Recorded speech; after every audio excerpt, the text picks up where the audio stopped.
कलयुग की सच्चाई, कर्मों का हिसाब। एक छोटे से गांव में रहने वाली एक स्त्री की जिंदगी में एक ही अधूरापन था, मां बनने का सुख। शादी के कई साल बीत गए, लेकिन उसकी गोद सूनी ही रही।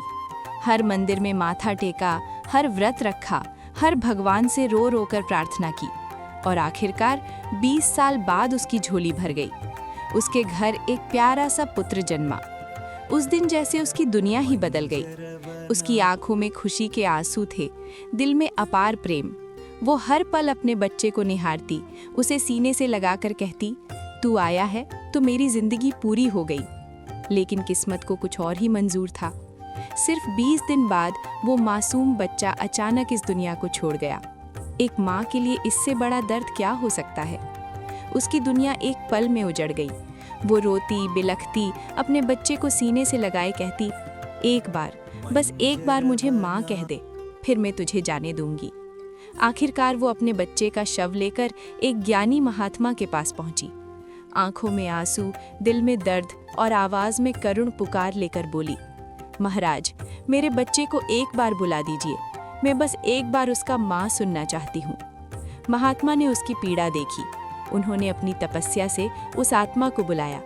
कुछ ही क्षणों में एक दिव्य आवाज गूंजी, कौन माँ, किसकी माँ? स्त्री चौंक गई, उसके आंसू थम गए। आत्मा फिर बोली, मैं तुम्हारा बेटा नहीं हूँ, मैं तो सिर्फ अपने कर्मों का हिसाब चुकाने आया था। स्त्री की सांसें रुक सी गईं, दिल जोर जोर से धड़कने लगा। आत्मा ने आगे कहा, पिछले जन्म में तुम मेरी सौतन थी। तुमने मेरा घर तोड़ा, मेरे पति को मुझसे छीन लिया। मैंने बहुत रोया, बहुत न्याय मांगा, लेकिन तुमने मेरी एक नहीं सुनी। अब स्त्री के हाथ कांपने लगे, उसकी आंखों के सामने अंधेरा छा गया। इस जन्म में मैंने वही दर्द तुम्हें लौटाया है।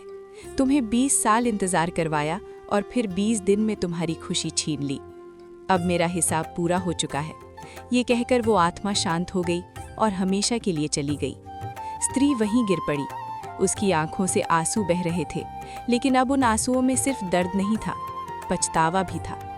महात्मा ने उसे संभाला और शांत स्वर में कहा, बेटी, इस संसार में कोई भी रिश्ता यूं ही नहीं बनता। हर रिश्ता, हर मिलन, हर बिछड़ना सब कर्मों के धागों से बंधा होता है।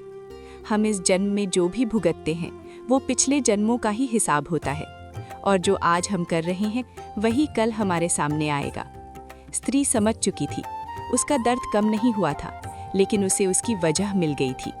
सीख, इस दुनिया में हर रिश्ता, हर खुशी और हर दुख हमारे कर्मों का परिणाम है। इसलिए हमेशा अच्छे कर्म करो, क्योंकि जो बोओगे वही एक दिन काटोगे। धन्यवाद आपका वीडियो देखने के लिए। अगर ये वीडियो आपको पसंद आया हो तो इसे लाइक करें, शेयर करें और हमारे चैनल को सब्सक्राइब करना न भूलें। हम फिर मिलेंगे एक नई वीडियो के साथ।